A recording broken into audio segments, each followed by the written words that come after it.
Good morning, girls. Class 9. Today we are going to our next class on The North Ship. The North Ship, written by Philip Larkin. We have read the first part some days ago.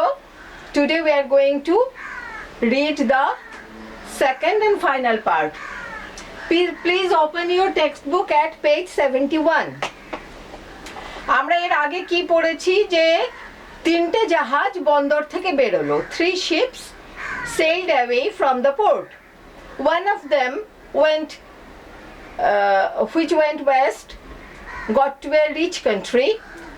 One which turned to east, couldn't reach to the place which was accepted by him, or he couldn't reach that situation.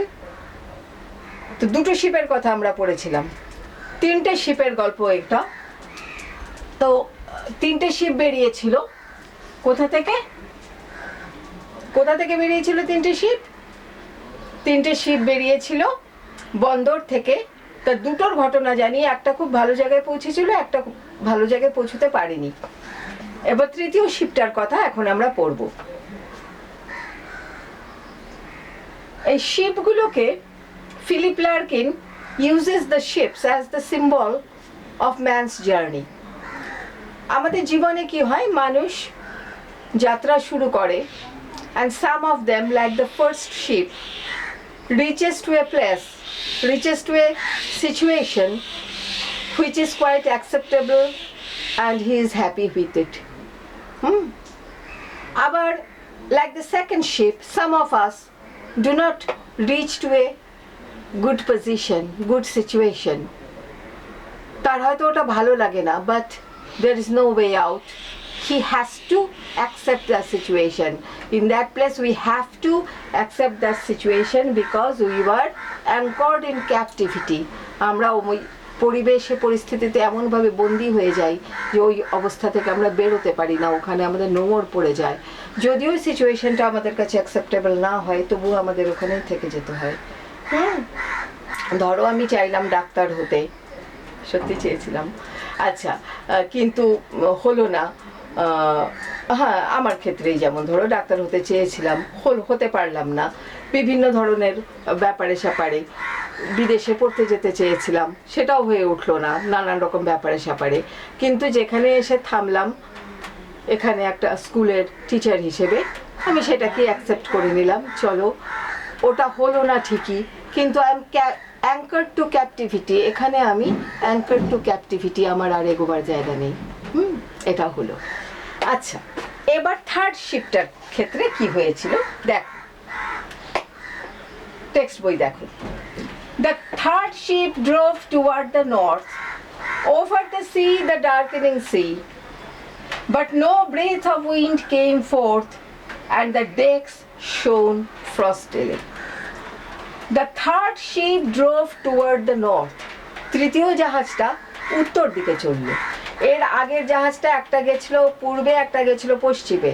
এইবারের জাহাজটা চলল উত্তর দিকে. Over the sea, the darkening sea.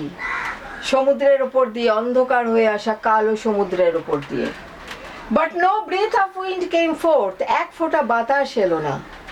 No breath of wind came forth. এক ফোঁটা বাতাস এলো না. যেই পালে ধাক্কা দিয়ে বাতাস তাকে নিয়ে যাবে, তাকে এগিয়ে নিয়ে যাবে, যেটা প্রথম শিপকে নিয়ে গিয়েছিল. Favorable wind carried the first ship to a rich country.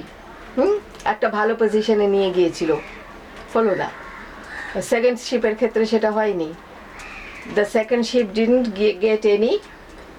get any favorable wind, but was anchored in captivity. তো থার্ড শিপের ক্ষেত্রেও তাই হচ্ছে. দেখো, the third ship drove toward the north, over the sea, the darkening sea, but no breath of wind came forth. এক ফোঁটা বাতাস এলো না. and the decks shone frostily. চকচক করতে লাগলো, বরফ পড়লে যে চকচকে ভাব হয়ে যায়, সেই রকম চকচক করতে লাগলো. গুঁড়ো গুঁড়ো গুঁড়ো গুঁড়ো বরফ পড়তে শুরু করেছে. কি বাজে ওয়েদার দেখো, বাতাস নেই, বরফ পড়ছে, অন্ধকার হয়ে আসছে, সমুদ্রটা কালো দেখাচ্ছে. সেই জাহাজ চলেছে। The northern sky rose high and black. The northern sky rose high and black. উত্তর দিকের আকাশ উঁচু হয়ে উঠেছে, উঁচু অনেক ওপরে আকাশ, ব্ল্যাক কালো আকাশ, আকাশ অন্ধকার। Over the proud unfruitful sea. কিসের ওপরে? সমুদ্রের ওপরে। কোন সমুদ্র? প্রাউড, ভীষণ গর্বিত সমুদ্র। কে আমাকে হারাবি আয়, আমার কাছে আমাকে জিততে কেউ পারবি না, এরকম গর্বিত সমুদ্র। আনফ্রুটফুল, যে কিনা কোনো রকম ফল দিচ্ছে না, কোনো রকম is not willing to yield, is not willing to give you the fruitfulness. কোনো তোমাকে কোনো রকম সুবিধা দিচ্ছে না, এরকম একটা সাগর, তার উপরে একটা অন্ধকার কালো আকাশ, অনেক উঁচুতে আকাশ। তার মানে কি মেঘ নেই, মেঘ অনেক উঁচুতে। মেঘ যখন খুব নিচে নেমে আসে তখন মনে হয় আকাশ অনেক নিচে, এটা অনেক ওপরে আকাশ। The northern sky rose high and black over the proud and fruitful sea. East and west the ships came back, happily or unhappily. পূর্ব দিকে যে জাহাজটা গিয়েছিল, পশ্চিম দিকে যে জাহাজটা গিয়েছিল, তারা সব বন্দরে ফিরে এলো। They came back to the security of the port. তারা বন্দরের নিরাপত্তায় ফিরে এলো। East and west the ships came back. পূর্ব দিকে যে শিপ গিয়েছিল সেটাও ফিরে এলো, পশ্চিম দিকে যে শিপটা গিয়েছিল সেটাও ফিরে এলো। হ্যাপিলি অর আনহ্যাপিলি, কেউ খুশি হয়ে এলো, কেউ না খুশি হয়ে এলো।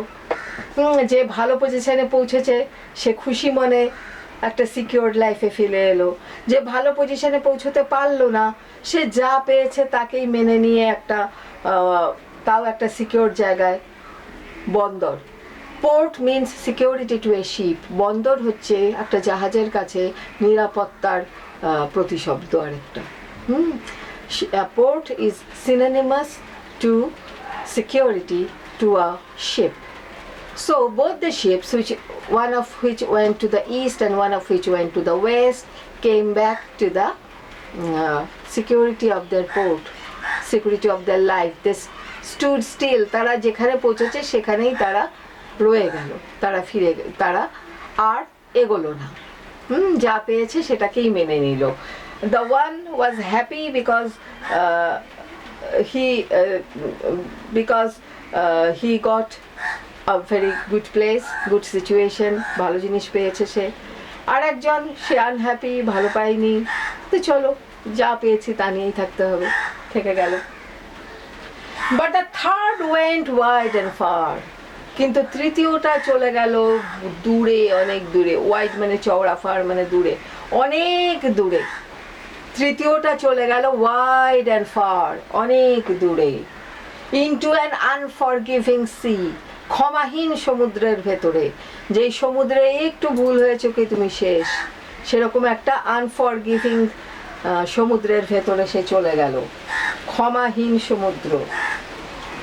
আন্ডার এ ফায়ার স্পিলিং স্টার, আগুন ঝলকাচ্ছে ফেলছে এরকম একটা আকাশ, স্টার কি বলে, ফায়ার স্পিলিং স্টার, স্টার তারা। কোন তারা থেকে আগুন পড়ে খসে? সূর্য না? সেরকম প্রচন্ড সূর্যের তাপ, প্রচন্ড গাঢ় সমুদ্র, সে চললই। And it was rigged for a long journey, সে একটা লম্বা জার্নি নিতে প্রস্তুত। এটা কিরকম যে দেখো, যার ভেতরে গার্ডস আছে সে এগিয়ে যাবেই। আমার মধ্যে সেই গার্ডস ছিল না যে জোর করে আমি বিদেশে চলে যেতে পারিনি, যার জন্য আমি নিরাপত্তাকে ছাড়তে পারিনি। তো আমি চলো একটা জায়গায়, আমি আমার বন্দরে আছি, খুশি থাকি, আনন্দ থাকি, যাই দুঃখে থাকি, যাই থাকি, আমি আমার নিরাপত্তার মধ্যে আছি। কিন্তু অনেকে থাকে এই নিরাপত্তাকে মেনে নেয় না, দরকার নেই আমার নিরাপত্তা, আমি আমার লক্ষ্যে পৌঁছেই ছাড়বো। অনেক বাধা, অনেক বিপত্তি নিয়ে তারা এগিয়ে যেতে থাকে তাদের লক্ষ্যে পৌঁছবার জন্য। এই থার্ড শিপ হচ্ছে সেই দলের প্রতিনিধি। অনেক লোক থাকে যারা নিরাপত্তার কথা চিন্তা না করে সে যেটা করবে ঠিক করেছে সেদিকে এগিয়ে যেতে থাকে। এরকমও বহু লোক ছিলেন বিদ্যাসাগরকেই দেখো না, একবার তো মানুষের দল বেঁধেছিলেন তাকে পিটিয়ে মারবেন, কেন না তিনি বিধবা বিবাহ প্রচলন করতে চেয়েছিলেন, কিন্তু বিদ্যাসাগর তো মেনে নেননি। উনি কোনো নিরাপদ আশ্রয় নেননি। He didn't seek any shelter in some secure port, না, তিনি কিন্তু এগিয়ে গেছেন। এবং তিনি তার যে লক্ষ্য ছিল সেটাকে তিনি নিয়েই ছেড়েছেন, because he was rigged for a long journey. তার একটা লম্বা যাত্রার জন্য তিনি প্রস্তুত ছিলেন। দ্য থার্ড শিপ হচ্ছে সেই ধরনের লোকদের প্রতিনিধি। চলো আমরা আরেকবার পড়ে নিই এটা। The third ship drove towards the north, over the sea, the darkening sea, but no breath of wind came forth, and the decks shone frostily. The northern sky rose high and black over the proud, unfruitful sea. East and west the ships came back, happily or unhappily. But the third went wide and far, into an unforgiving sea, under a fire-spilling star, and it was rigged for a long journey. ঠিক আছে? আচ্ছা, এবার গোটা কবিতাটা একবার reading পড়ে নেবে একসাথে, পড়ে নিয়ে পুরোটা ভালো করে পড়ে নেবে। হোয়াটসঅ্যাপে প্রশ্ন যাবে, প্রশ্নগুলো করবে। Bye, see you in WhatsApp then. By.